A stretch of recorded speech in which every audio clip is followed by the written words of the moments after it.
Bonjour tout le monde! Aujourd'hui, je vous parle des façons d'utiliser les huiles.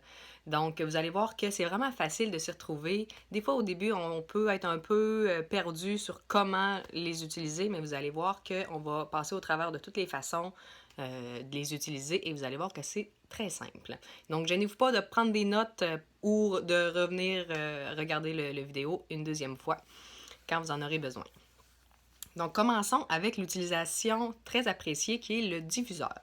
Donc, chez doTERRA, on en a des super beaux diffuseurs comme celui-ci. Quand vous choisissez votre diffuseur, assurez-vous d'avoir un mode intermittent. C'est vraiment pratique, surtout dans la chambre des enfants, quand on ne veut pas diffuser tout en même temps, mais utiliser les huiles de façon prolongée. C'est vraiment l'idéal. Donc, le nombre de gouttes à mettre dans le diffuseur, c'est une question qu'on a souvent. Ça va vraiment dépendre des huiles que vous allez mettre dedans. Donc, si vous mettez des huiles plus fortes, ça va en prendre beaucoup moins, je dirais 1 ou 2 gouttes. Quand vous voulez mélanger des huiles ensemble, si par exemple vous mettez 3 ou 4 huiles ensemble dans le diffuseur, mettez 2 gouttes de chaque, ça va être parfait. Donc, en moyenne, je dirais 4 à 8 gouttes dans un diffuseur, dans une pièce ouverte. Si vous diffusez dans une chambre, je vous dirais que c'est peut-être plus entre 2 et 4 gouttes, ça va être suffisant. Dans la chambre des enfants, 1 à 2 gouttes, ça peut être en masse. Donc, une autre façon d'utiliser les huiles de façon aromatique, c'est pour gérer les émotions. Donc, la meilleure façon pour ça, c'est de mettre 1 goutte dans le creux des mains. On frotte les mains ensemble, on forme un masque et là, on prend quelques grandes respirations. Profondément, on respire notre goutte d'huile, puis ça va calmer notre émotion. C'est la façon la plus rapide. Quand on respire des huiles, ça prend entre 20 et 30 secondes avant d'être dans notre système. Donc, c'est vraiment rapide. Ensuite, on a les petits bijoux comme ça avec les pierres de lave.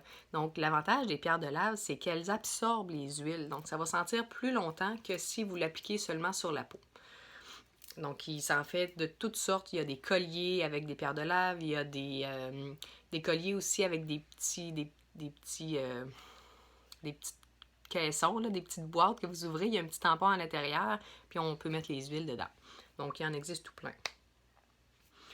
On a aussi les inhalateurs.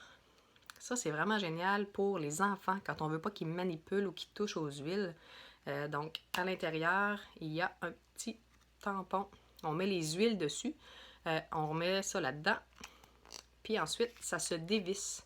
Puis ça, là, ça se ferme vraiment très étanche. Là. Fait que les enfants ne sont pas capables de le rouvrir. Puis après, ils peuvent sentir. Donc, c'est pratique dans l'auto. Les enfants qui ont des maux de cœur, on peut mettre du gingembre, de la menthe poivrée. Sinon, pour les enfants qui ont des allergies saisonnières, vous pouvez mettre des gouttes de chaque huile pour notre mélange pour les allergies. Donc, lavande, menthe poivrée, citron. Ou il y a aussi la camomille romaine qui est très bonne pour les allergies. Donc, vraiment pratique à avoir pour les enfants. Ensuite, l'utilisation topique. Donc, quand on applique des huiles sur notre peau, ça va prendre environ 20 à 30 minutes avant que ça fasse le tour de notre corps. Donc, on peut l'appliquer là où on en a besoin. Donc, si on a une douleur, on va l'appliquer à l'endroit précis. Ensuite, on peut appliquer des huiles sur les points de pression qui sont reliés. Donc, par exemple, si vous voulez balancer vos hormones, vous pouvez l'appliquer sur les chevilles. Donc, c'est le point de pression relié à l'utérus et aux ovaires. Donc, ça serait un endroit à privilégier. Pour les enfants, on aime beaucoup appliquer les huiles en dessous des pieds parce que c'est plus difficile à aller toucher par la suite. Donc, c'est moins dangereux qu'ils aillent toucher les huiles puis se frotter les yeux après. Puis en plus, sous les pieds, ben, tout se termine sous les pieds. Donc, vous allez avoir les points de pression de pratiquement tous les organes ou toutes les régions de votre corps. Donc, c'est vraiment un endroit à privilégier, surtout pour les enfants, mais pour nous aussi, les adultes. Aussi, si vous n'aimez pas l'odeur des huiles que vous utilisez, mais qu'elles sont efficaces pour vous, appliquez-les sous les pieds, vous n'allez pas la sentir, mais vous allez l'avoir quand même dans votre corps. Donc, ça va être efficace. Sinon, règle générale, vous pouvez appliquer sur les poignets. Où est-ce qu'on voit des vaisseaux sanguins finalement? Poignets, derrière les oreilles, la nuque, dans le dos, sur la colonne vertébrale, sur les aines, derrière les genoux. Donc, ça fait pas mal le tour. Ensuite, la dilution. Ça, c'est un sujet où est-ce que souvent on est un peu perdu au début. Règle générale, vous êtes toujours mieux de diluer un petit peu vos huiles. Donc, pour les adultes, si on prend un rouleau comme ça de 10 ml, on fait à peu près moitié-moitié. Donc, on vient mettre nos huiles essentielles en premier et on complète avec une huile neutre comme l'huile de coco qu'on aime bien utiliser. L'huile de coco, ce qui est agréable, c'est qu'elle ne sent rien, elle ne rancit pas. Elle est vraiment parfaite. Mais vous pouvez utiliser une huile d'amande douce, une huile de pépins de raisin, donc ce que vous avez sous la main. Pour les enfants, ça va dépendre vraiment de l'âge de l'enfant, mais demandez la charte de dilution à votre conseillère.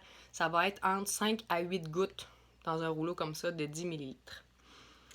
Si, par exemple, vous faites un essai sur votre peau et que là, finalement, ça chauffe, vous ne savez pas quoi faire, vous ne savez pas comment l'enlever pour que ça arrête de chauffer, venez appliquer encore plus d'huile de dilution. Donc, ça va venir diluer sur votre peau et ça va calmer la chaleur. Ensuite, on peut utiliser des crèmes neutres pour diluer les huiles. Pas besoin nécessairement d'utiliser toujours une huile de coco ou une huile d'olive. On peut utiliser une crème. Donc, si vous n'avez pas celle de doTERRA, vous pouvez prendre celle que vous avez à la maison, en autant qu'il n'y ait pas de parfum dedans. Donc, les huiles neutres comme ça sont pratiques parce que vous pouvez utiliser l'huile à l'intérieur que vous avez besoin sur le moment pour le problème que vous avez à ce moment-là. Donc, elle est encore plus polyvalente. Donc, ça fait le tour des utilisations topiques. Ensuite, on peut utiliser les huiles à l'interne.